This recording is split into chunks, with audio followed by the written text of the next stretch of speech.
Fala pessoal, bom dia. Estou mais uma vez aqui na frente do Hospital Regional de Porto Nacional. Antes de falar sobre o assunto que eu venho tratar nesse vídeo, são dois assuntos, peço que você assista com atenção até o final. O primeiro assunto é sobre o incêndio no Centro Cirúrgico de Porto Nacional, não sei se você ficou sabendo. E o segundo é sobre a situação das UTIs. Antes de começar sobre esses assuntos, eu queria deixar claro aqui uma coisa, sobre o meu posicionamento em relação a tudo que tem acontecido. E eu queria dizer para qualquer pessoa da administração desse estado ou desse hospital que, independente dos profissionais da minha família que trabalham nesse hospital me trazerem informações ou não, porque hoje essas pessoas da minha família estão até com resistência de continuar a informar a respeito, né? Não querem mais, né? Tive que conversar com eles, mas eu quero deixar claro aqui que, independente do posicionamento deles, a minha luta, ela continua. É uma luta talvez solitária, uma caminhada que eu vou seguir sozinho, independente disso.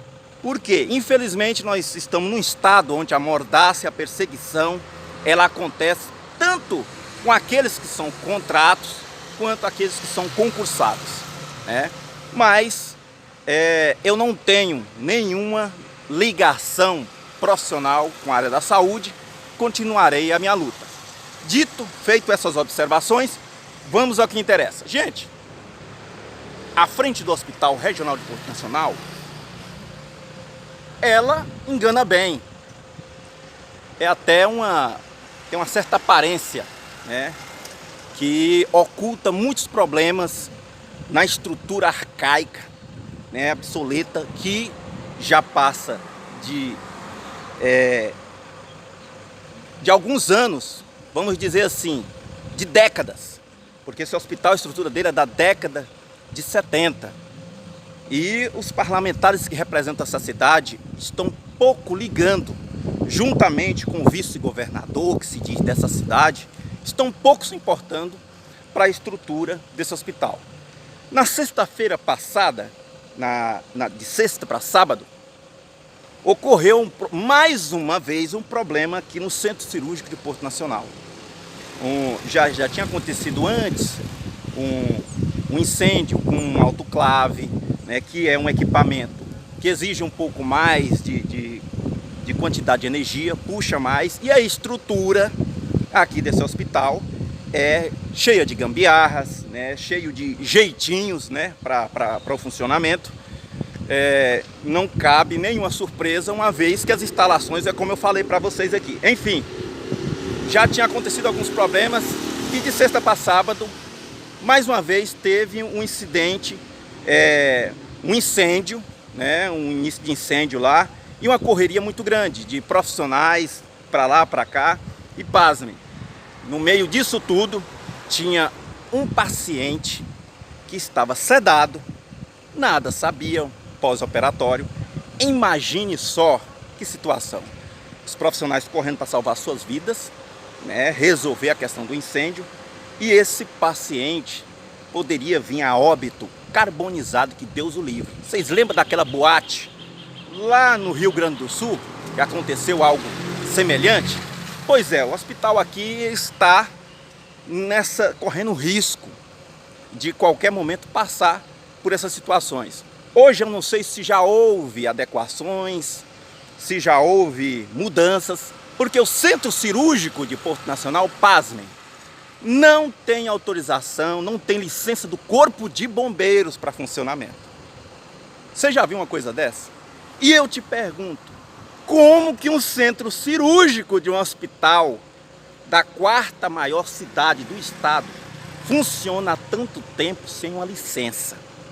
Porque, meus amigos, se é uma pessoa jurídica, se é uma empresa, você que é empresário, você sabe o que eu estou dizendo.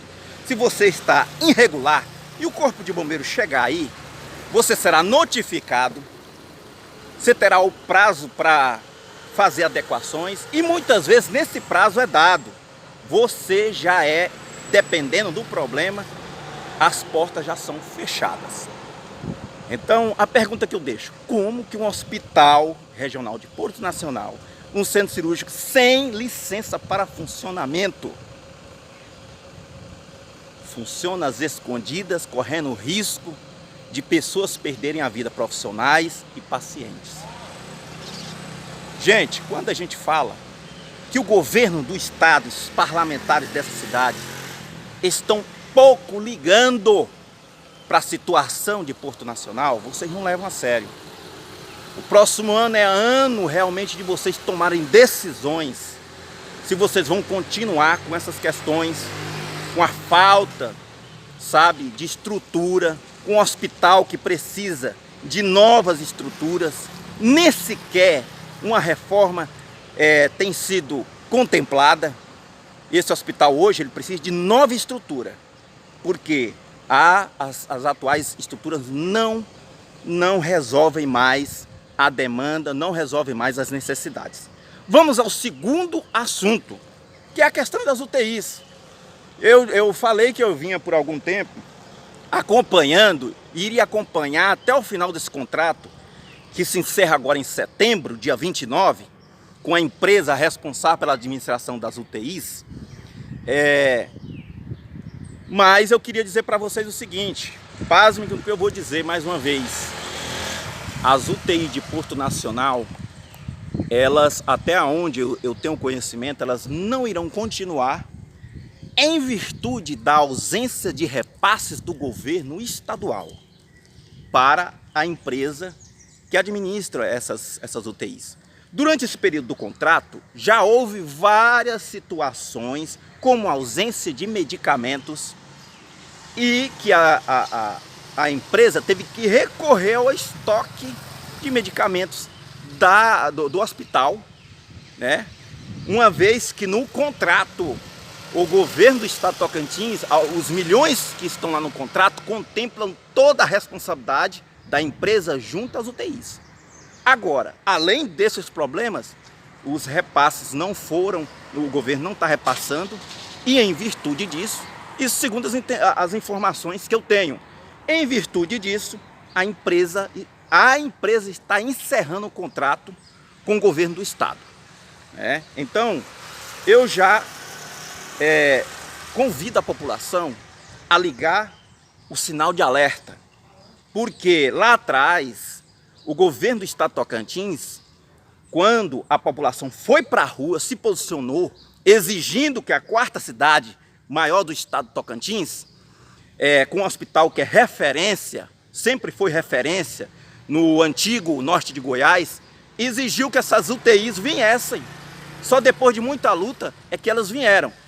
E ele deu a palavra que após o período de contrato, essas UTIs iriam continuar aqui de maneira permanente. Outros parlamentares compraram essa mesma fala, dando sua palavra, e agora é o momento da gente se atentar.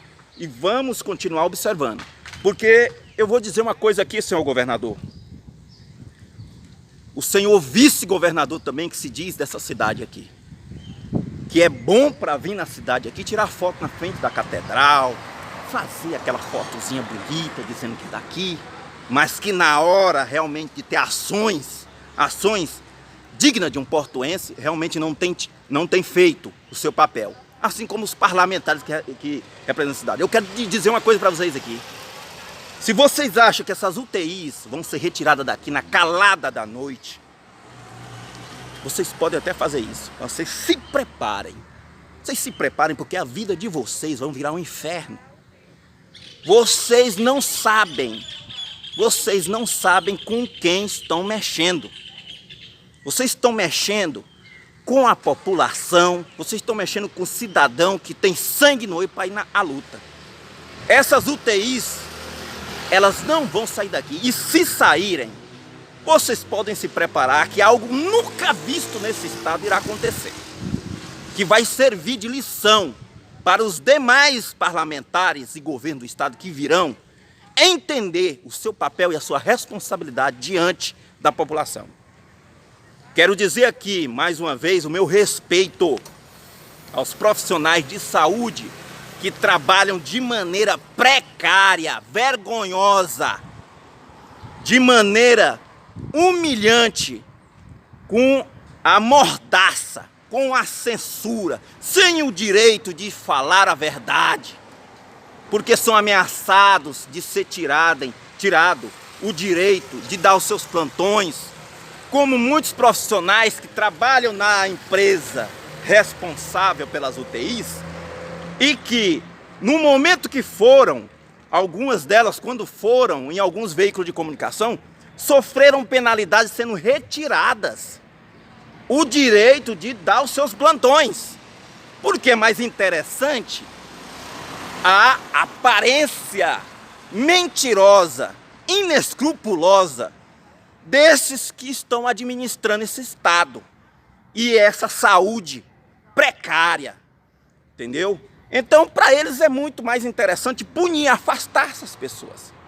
Assim como o Rodrigo, lá do Porto Mídia, falou que essas pessoas poderiam correr o risco, não correram risco, elas foram executadas, afastadas. A minha irmã, agora pasme, é algo hilário. Seria muito engraçado se não fosse trágico. Uma das minhas irmãs, a Edilene, que teve por algum tempo à frente, naquela época, ainda conseguiu um dia desse voltar a trabalhar por alguns dias aqui na UTI de Porto Nacional, até que a administração ficasse sabendo que ela estava trabalhando na UTI. Descobriu, foi lá e retirou ela, fizeram como fizeram lá na época do covidário, no período da morte do meu pai. Então, esse é o Estado do Tocantins, o governo democrático. Um governo que inclusive se diz da base do governo. Nós nos posicionamos e a gente corta na carne, porque aquilo que não é, a gente se posiciona e diz. Não se engane com aqueles que dizem estar do lado da verdade, por estarem em partidos que se dizem de direita. Nós temos que saber diferenciar o joio do trigo. E aqui fica, mais uma vez, a minha indignação e as informações para a população e o convite e o alerta para, se precisar, nós vamos partir para a guerra mais uma vez, senhor governador e parlamentares do Estado de Tocantins. Um abraço e até a próxima.